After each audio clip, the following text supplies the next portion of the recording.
perdoar. É o Evangelho de Mateus, no dia de hoje.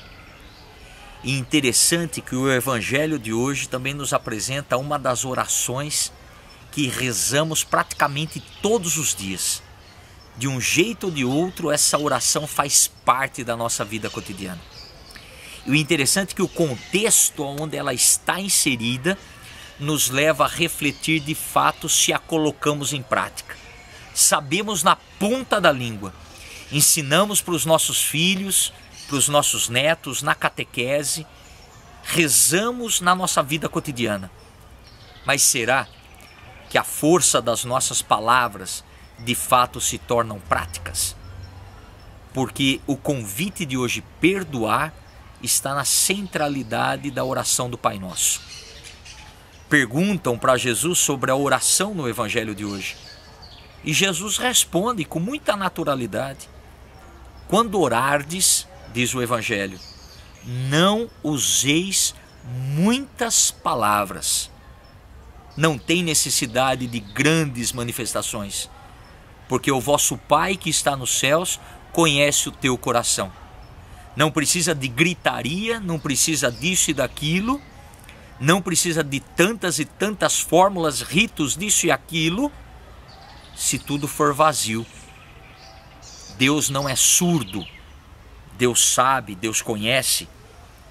Deus não é um jurista para ler páginas e páginas disso e aquilo. Deus sabe o teu coração, conhece a tua alma e conhece a tua intimidade. Não useis muitas palavras, não se perca nos teus sentimentalismos, não vire um show business, transformando a tua fé em um espetáculo comercial para todos serem vistos, ou um divã, onde você expõe todos os seus sentimentos disso e aquilo. Deus é Deus e te conhece como me conhece. E é Jesus dizendo no Evangelho de hoje, não useis muitas palavras. Tem certos momentos de oração que a gente nem permite Deus falar. A gente fala tanto, a gente grita tanto, a gente canta tanto, a gente faz tanta coisa que às vezes esquece do tempo de Deus. É tudo para Deus, mas na verdade é tudo para os nossos gostos pessoais, as nossas manias, o nosso jeitão, não permitindo Deus ser Deus também no silêncio. E aí ele reza o Pai Nosso, ele ensina o Pai Nosso. E o Pai Nosso aqui nós poderíamos perder o dia todo explicando, mas apenas o verbo perdoar nos coloca numa centralidade dessa oração. Perdoai, Senhor, os nossos pecados, assim como nós perdoamos a quem nos tem ofendido. E como é difícil perdoar. A gente pede perdão para nós, mas quando é para dar o perdão nós temos dificuldade.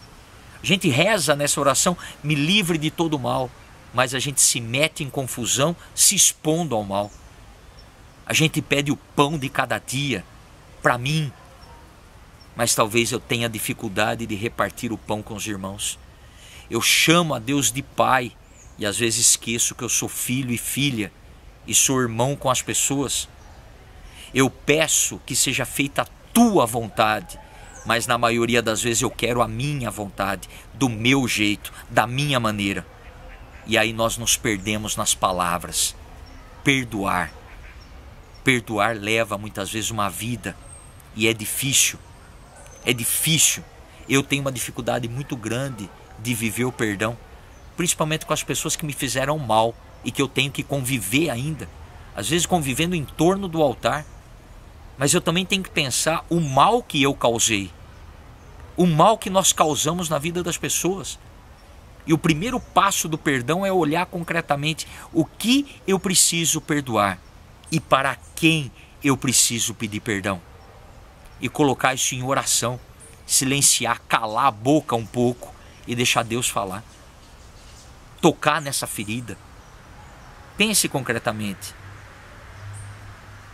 Quem você precisa perdoar? O que você precisa perdoar? E para quem você precisa pedir perdão?